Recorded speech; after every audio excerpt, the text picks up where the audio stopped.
Assalamualaikum warahmatullahi wabarakatuh. Alhamdulillahi rabbil alamin. Wa bi nasta'in ala umuri dunya waddin wa ala alihi wa sahbihi ajmain. Amma ba'du. Alhamdulillah anak-anakku sekalian, kita berjumpa lagi pada kesempatan hari ini. Semoga kita senantiasa dalam lindungan Allah Subhanahu wa taala dan dalam limpahan rahmat Allah Subhanahu wa taala. Hari ini insya Allah kita akan melanjutkan pembelajaran kita, yaitu pelajaran praktek ibadah kelas 5. Hari ini kita memasuki pelajaran yang keempat. Ya, sebelumnya kita sudah belajar 3 buah hadis dan juga 3 buah doa. Insya Allah hari ini kita akan memasuki pembahasan hadis yang keempat. Ya, hadis yang keempat ini akan membicarakan mengenai 2 jenis dosa. Jadi, ada 2 jenis dosa. Apa saja 2 jenis dosa tersebut? Langsung saja kita masuk ke pembahasan hadis yang keempat ini.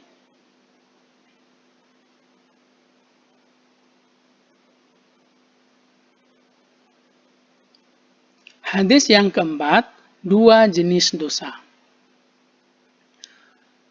A'udzu billahi minasyaitonir rajim. Bismillahirrahmanirrahim. La saghirata ma'al israr wa la kabirata ma'al istighfar. Ini adalah hadisnya ya. Jadi hadis 2 jenis dosa. Nanti cara bacanya boleh menggunakan nada umi atau nanti boleh seperti orang berbicara ya, terserah nanti anak-anak bagaimana yang termudah, bagaimana menurut kalian yang paling mudah untuk menghafal. Kalau sudah terbiasa dengan nada umi, boleh dengan nada umi, atau nanti seperti yang Ustadz contohkan ini juga boleh. La saghirata ma'al israr wala kabirata ma'al istighfar. Ya, jadi nanti dibagi menjadi 2 kalimat. Jadi 2 pengucapan ya. La saghirata ma'al israr wala kabirata ma'al istighfar. Seperti itu boleh. Atau mau langsung satu juga boleh kalau hafal, lancar dan nafasnya kuat. La saghirata ma'al israri wala kabirata ma'al istighfar. Itu juga boleh. Atau dengan nada umi juga boleh ya. La saghirata ma'al israri wala kabirata ma'al istighfar. Seperti itu juga boleh. Yang penting ketika anak-anak nanti menghafalkan hadis ini supaya memperhatikan huruf-hurufnya ya. Jadi huruf-huruf itu diperhatikan supaya nanti pengucapannya benar. Karena apabila nanti pengucapannya salah, bisa jadi artinya juga salah. Ya, jadi yang perlu kita pahami itu. Sering anak-anak itu dalam pengucapan hadis kadang fa itu dibaca wa juga ada. Jadi harusnya fa dibaca wa, itu ada juga ya. Maka harus berhati-hati. Ya, sekali lagi kita baca hadis yang keempat. Hadis 2 jenis dosa. La saghirata ma'al israr wa la kabirata ma'al istighfar. Kira-kira seperti itu nanti cara bacanya. Selanjutnya kita masuk ke arti ya, artinya. La saghirata ma'al israr wa la kabirata ma'al istighfar. Apa artinya hadis ini? La saghirata, tidak disebut dosa kecil. Ma'al israr, apabila dikerjakan terus-menerus.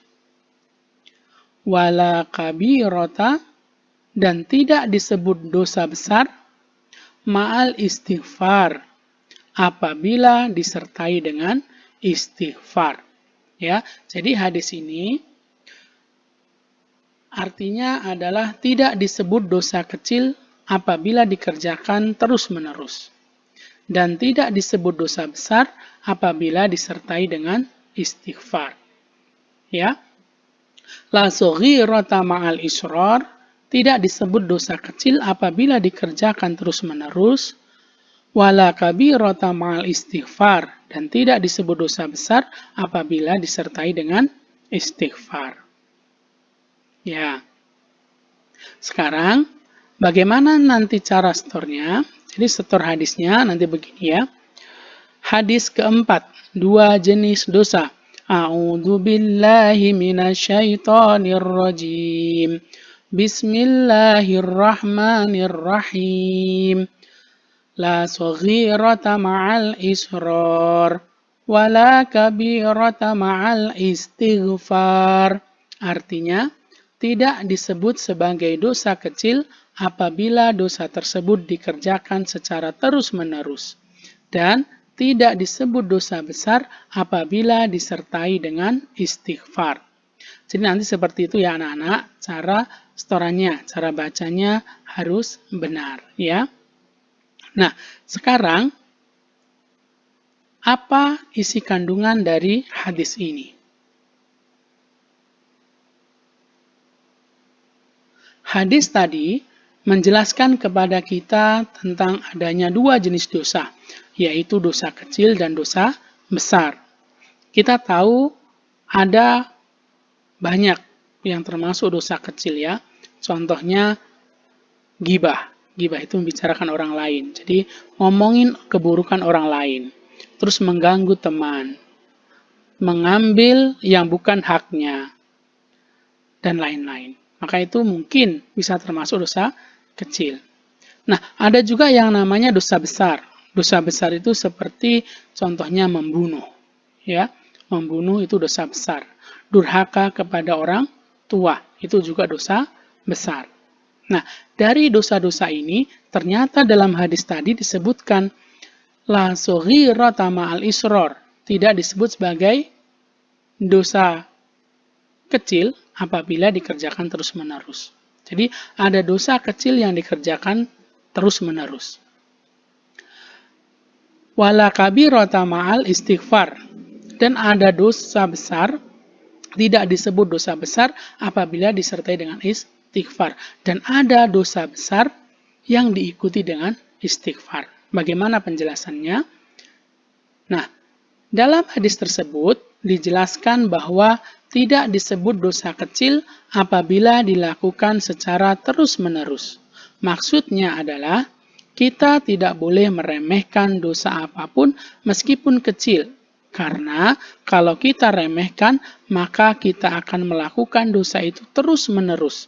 Sehingga akan menjadi dosa yang besar. Ya, kita tahu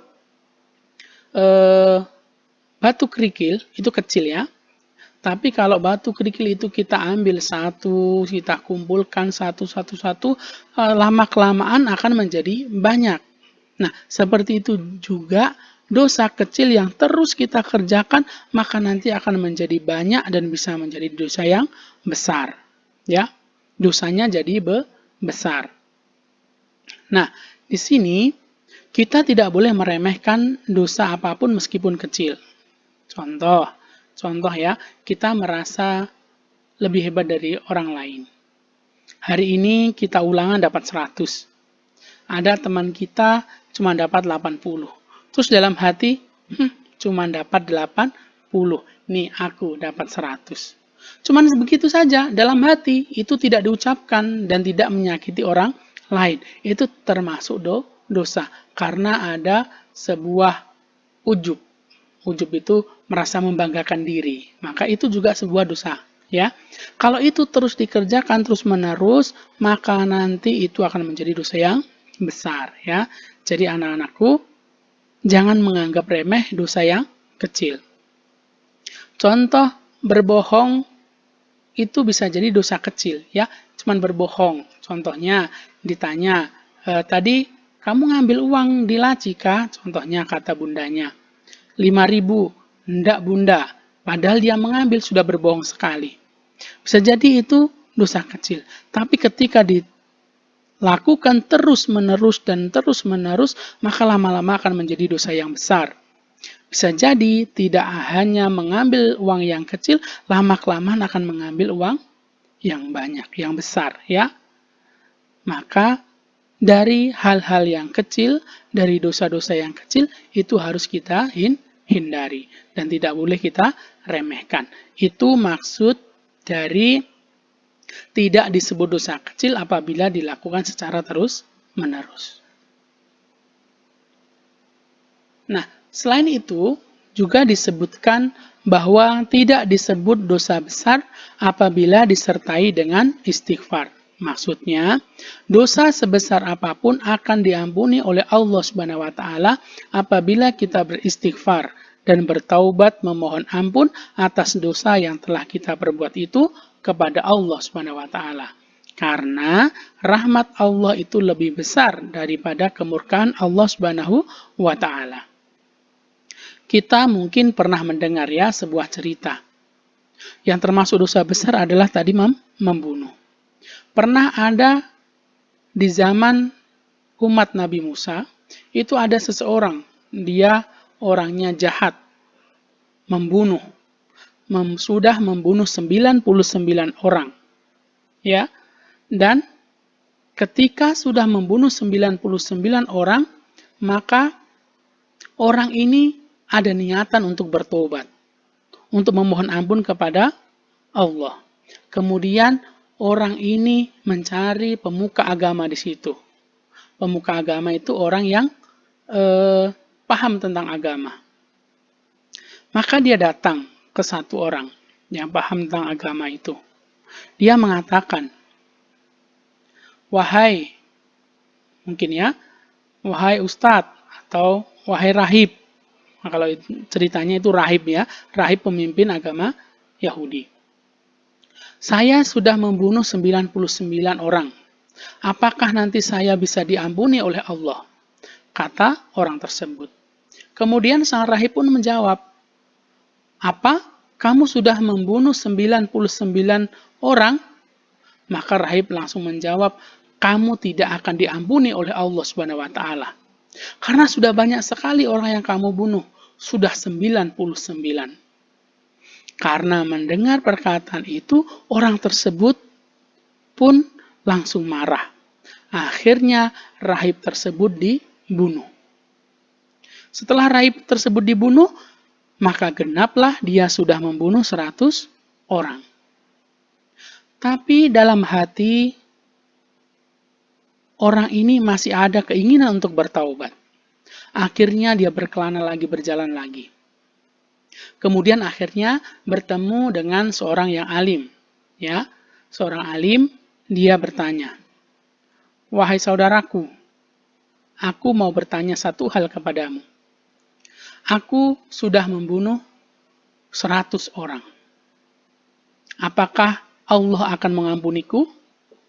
Maka si orang alim ini menjawab, engkau sudah membunuh 100 orang. Engkau sudah melakukan dosa besar. Tapi meskipun engkau sudah melakukan dosa yang besar, membunuh 100 orang, maka jika engkau benar-benar bertaubat dan memohon ampun kepada Allah Subhanahu wa taala, maka engkau akan diampuni oleh Allah. Mendengar berita itu, orang tersebut pun mulai tersenyum dan bergembira. Akhirnya dia bertanya kepada orang alim tersebut, ya saudara, bagaimana caraku bertaubat? Bagaimana aku bisa memohon ampun kepada Allah? Maka orang alim itu pun menyampaikan bahwa orang tersebut harus pergi ke suatu tempat, suatu kampung. Di sana ada pondok, pesantren ya mungkin. Ada sebuah tempat untuk belajar agama di sana. Maka pergilah engkau ke sana, sehingga engkau bisa menjalankan ibadah dan juga menuntut ilmu di sana sambil memohon ampun kepada Allah Subhanahu wa taala.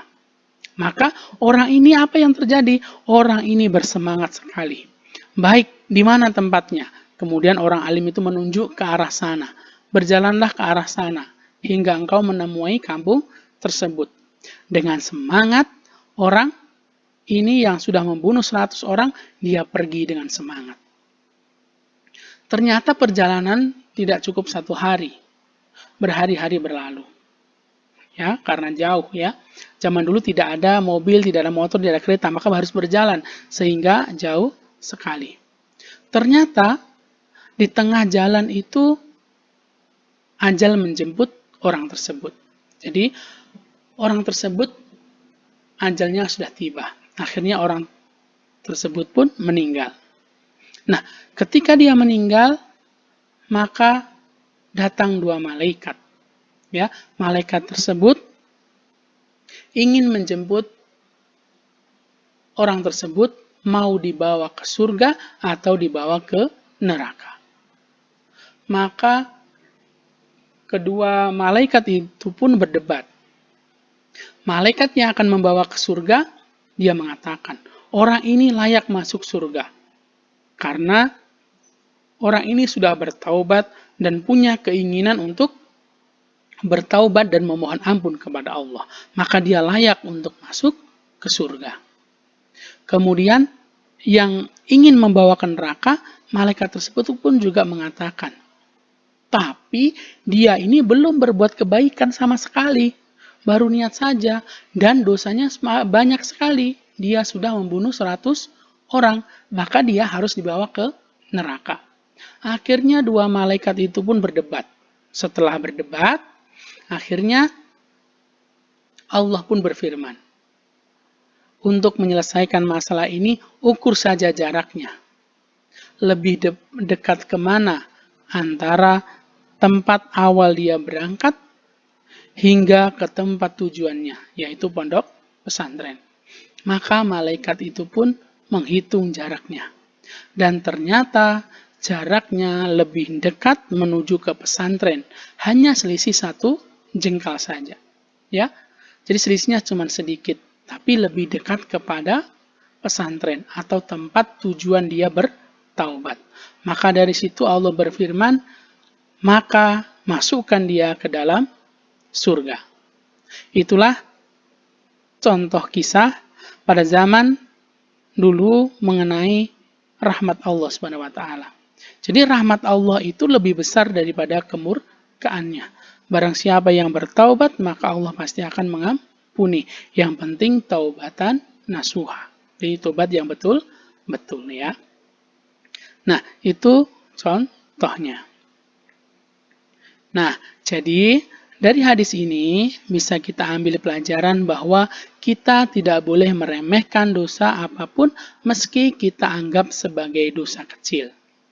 Dan kita harus banyak beristighfar, memohon ampun kepada Allah atas dosa-dosa kita, baik itu dosa kecil maupun dosa yang besar ya. Jadi tidak boleh meremehkan dosa meski sekecil apapun dan memperbanyak istighfar supaya dosa-dosa kita terhapus dengan istighfar kita. Ya, itu pembahasan kita mengenai hadis 2 jenis dosa.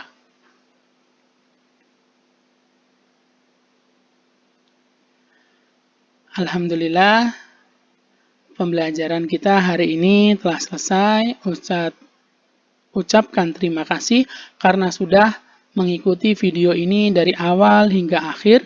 Semoga apa yang Ustadz sampaikan bermanfaat dan menambah keilmuan kita dan juga menjadi pengingat kepada kita bahwa kita tidak boleh meremehkan dosa apapun dan juga memperbanyak istighfar supaya Allah mengampuni dosa-dosa kita. Demikian, wallahu muwaffiq ila aqwamit thoriq. Wassalamualaikum warahmatullahi wabarakatuh.